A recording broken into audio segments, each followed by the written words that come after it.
But instead of complaining, God, I've learned to lift my hands. Instead of going and running to sister so-and-so and brother so-and-so, I've learned just to open my mouth and tell God, in spite of it all, God, you're going to get the glory.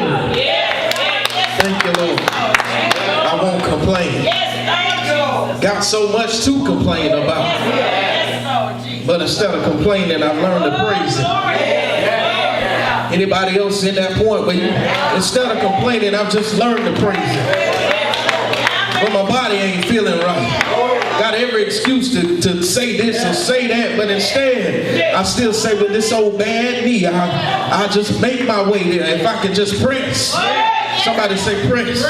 If I could just press my way into His presence, then I know that there's a chance that everything that I'm feeling now, by the time I leave His presence, a change could be done came over me. Amen. So thank God, y'all got me now. Amen, you got me now. Amen, I won't complain. Amen, that's my all time right there. I don't care what song come out. You got to get you one that stick with you. Everybody else may get tired of it, but every time you hear it, amen, that's the one that got you over. Amen. I remember when Marvin Sapp, when he said never would have made it. I still got to listen to that one too. Because I realized I never would have made it if it wasn't for you, God. Amen. But we truly do thank God for another opportunity to stand before you. Amen. My brothers and my sisters, all of you good people. Amen. To God be the glory for everyone. Amen. Even honor to our pulpit guests. Amen. Not really guests, but the ones that are in our pulpit. Amen. Elder and evangelists. And thank God for Minister Combs. And thank God for our deacons and our missionaries and our mother. And thank God for legacy. Thank God for our ushers. And thank God for each and every one of you. Point at yourself and say, you talking about me. Thank God for you. Amen. Thank God for once you come through the door, you're not a visitor anymore. Amen. But Brother Benjamin's mother, amen. Thank God for you. Thank you, not Roger, to come out and join us. And I also want to say thank God for the young man that jumped up here, amen, and got on the drums for us. Thank God for you. Amen. It sounds good up there. Amen. Thank God for you. I learned something on yesterday. Amen. I went to a program yesterday and there was no musicians for a while, and then all of a sudden a keyboard player came, but there wasn't no drummer. So y'all know I wasn't no part of the program, but I saw that there was a need. So I went and jumped on the drums. And the person that was over the program said, thank y'all.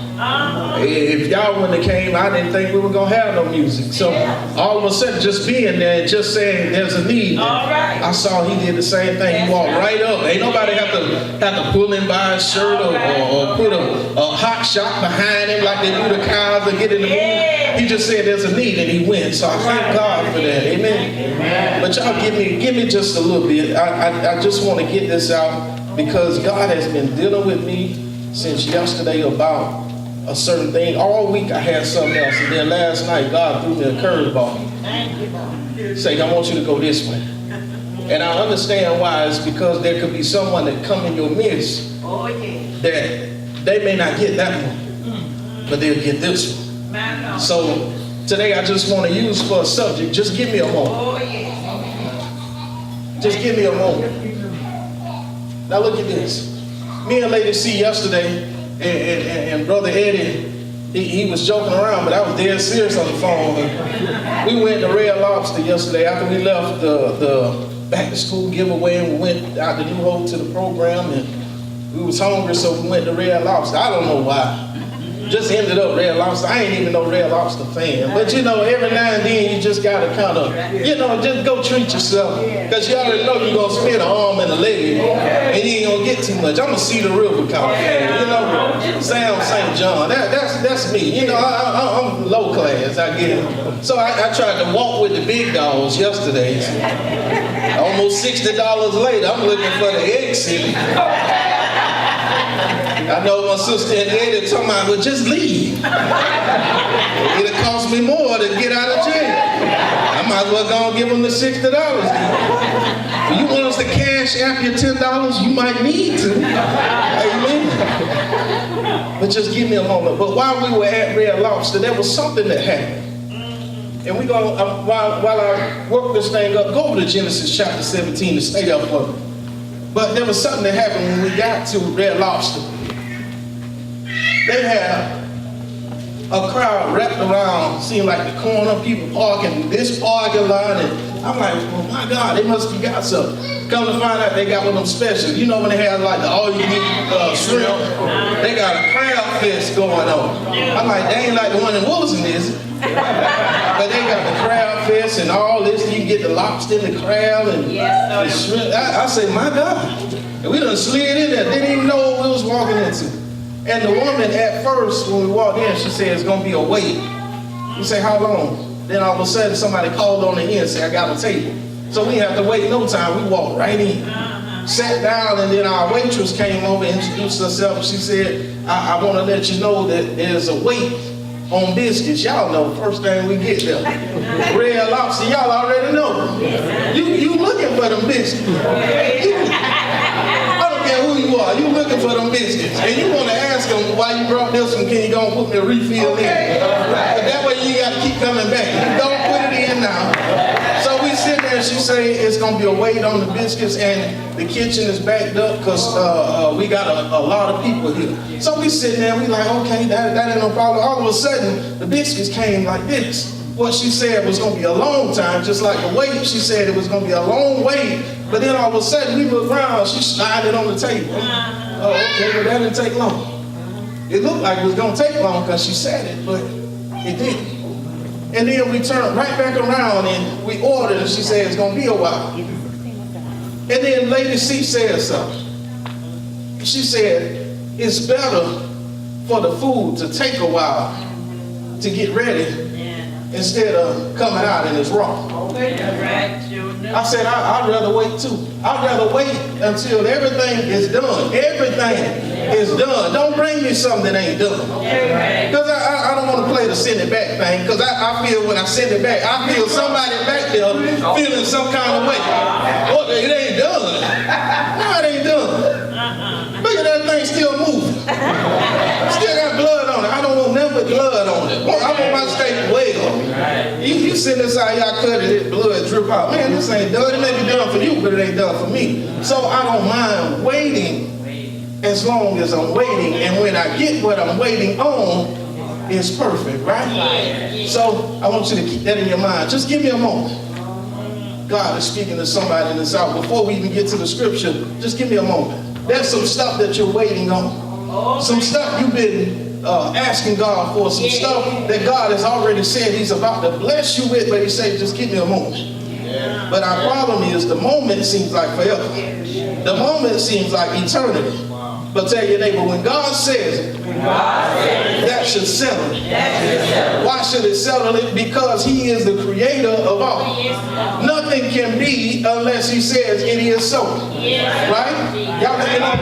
Mind the right house? Nothing can come through that exists unless it goes through God.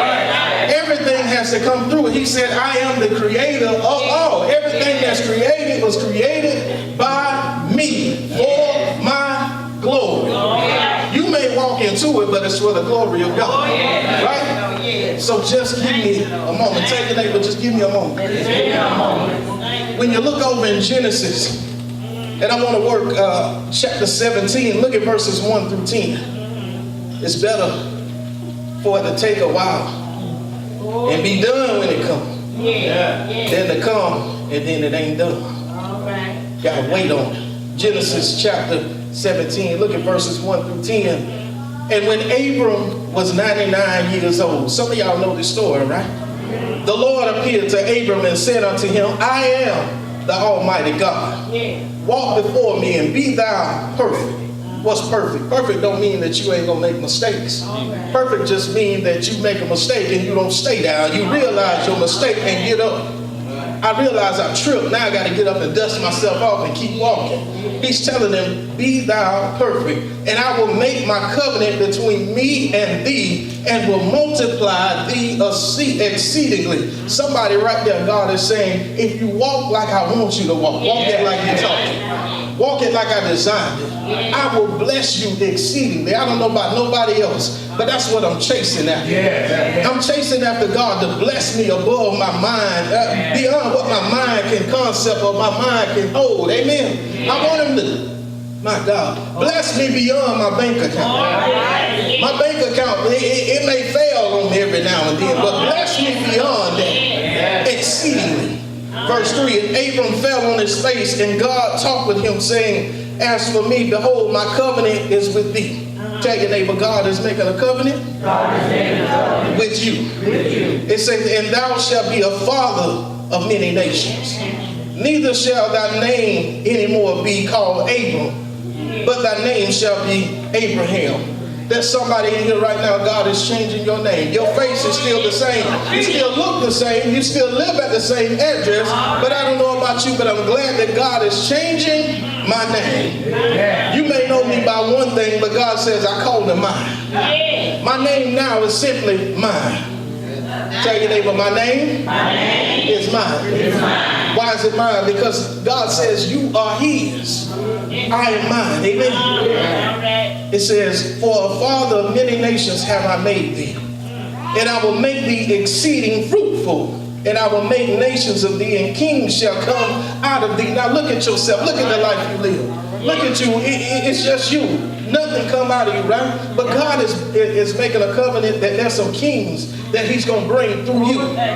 Your little wretched self. Your little sometime self. Your little ain't got enough money, ain't got no pot to, what you say, ain't got no pot to, ain't got no window to, your little self. God said, I'm going to make a king come out of you. All right. And he says, and I will establish my covenant between me and thee and thy seed after thee in their generations for an everlasting covenant, to be a God unto thee and to thy seed after thee. And I will give unto thee and to thy seed after thee the land wherein thou art a stranger. There's somebody, you about to walk into something that's going to be foreign to you. Something that you can't even imagine. You don't even think that God will bless you this kind of way. But he says, I'm going to make you a stranger in a foreign land. You're about to walk into all the land of Canaan for an everlasting possession, and I will be their God. And God said unto Abraham, thou shalt keep my covenant, therefore thou and thy seed after thee in their generations. This is my covenant which ye shall keep between me and you and thy seed after thee. Every man child among you shall be circumcised. So he told him, Abraham, I'm getting ready to bless you, and I'm going to bless you real good, right? And then drop down to verse 15. When you get to verse 15, it says, and God said unto Abraham, as for Sarah thy wife, thou shalt not call her name Sarai, but Sarah shall be her name. And I will bless her and give thee a son also of her. Yeah, I will bless her. Now this is that Sarah that's been barren. This 90-year-old woman, God is saying, I'm going to make a believer out of a non-believer. I'm going to bless you when everything else around you is gone. And when I bless you this time, I'm going to bless you so good that folks going to know that it was nobody but me that did it. It wasn't no fertility drugs. It wasn't, amen, the lottery. It wasn't this, that. It wasn't no voodoo. It wasn't nothing but me that blessed you on this journey. And so here we are, and say, and she shall be a mother of nations. Kings of people shall be of her. And I was thinking about that. There was a point where it says that Abraham heard what God said about God was going to bless him with a son, and Abraham laughed. He laughed first.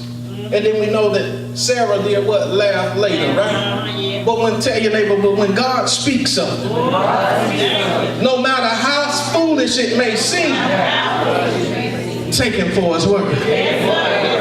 You know what? This morning, Shana, can you get a baby to talk? Nico, you and talk and Journey, come here. And I'm going to tell you how God works. This morning, I prayed for something. I prayed for these three to be in church. And later, see, told me, she said, Tottenham back there. I said, God gave me what I asked for. All right, all right. This is what I want y'all to see. All right. God said, I'm going to bless you with a son. Yes, right. If we keep reading, he even go on to tell him his name is going to be what? Isaac. God named him, right? Missionary. But when God tells you, I'm about to bless you with something, it don't matter your age, your stage, your profession, your background. God says, when I get ready to bless you with something, it's blessed because I formed it before I formed you. Yeah. You know, children were formed. Your child was formed before you were formed. Yes, right. God is a forward-thinking God. He's not a backwards thinking. God knows. He says, I got a plan, just like with a house. Before any brick is laid, what does God do? God has a blueprint. All them trees that's there, I need all of them cut down. Y'all, the Harrises know about the land. I need all that land covered and cleared off and bring some new dirt and pack it down. And then I want you to build the first block here. All right. I want the bathroom to be back there. I want it this wide. I want the ceiling this high. God, he designs everything for you, right? Before it ever comes. Yes, sir. Lays out a blueprint. But watch this. You got a mother and a father that's here. Before the baby was born, she was a twinkle. That's what we say, twinkle in a father's eye, right? That's what we say, right? God takes this man, joins him with this woman, and for 9 months something happens. All right. What happens? I'm going to tell you, there ain't a woman in here that has a child that can say that you planned on getting pregnant. My Lord. You can't say that you planned, because there was, if we be honest, watch this, we be honest, be grown up for a second, you may have did some practice before. Hello. You may have did some practice together before, and then all of a sudden, that one time, all of a sudden now, God said, I'm going to bless you now. All right. But you done been doing it 2, 3 Thank you, years, Lord Jesus. whatever. All of a sudden, God says, I take a twinkle.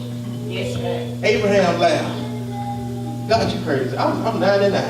Going on 100. Yeah. Ain't no way in the world you about to bless me. I'm too old. That woman 90 years old. She passed childbirth. God, come on, man. Come on. But tell your neighbor, when God speaks it, it is so. So God took these two, man and a woman. Not no man and man, not no woman and woman. They can't multiply. They can't be fruitful. He took a man and a woman, placed a seed inside of Sarah. Took Abraham, promised him, I'm going to give you a child. Oh, yes. Took a seed, placed it in his Sarah. Yes, right. For 9 months, what happened? The baby began to grow. Now this is what blew my mind. You go from being a seed to being this. That's right. But in the midst of her being here, there was something that had to take place. Tell your neighbor, there's a process. There's a process in your blessing. It may seem like it's going to take a while, but it's 9 months. 9 months. This is what messed me up. Y'all, I hope y'all catch this. Sarah was 90. God began to show me that for every month that I had your baby in your stomach, 1 month is 10 years. Now, mercy, Lord.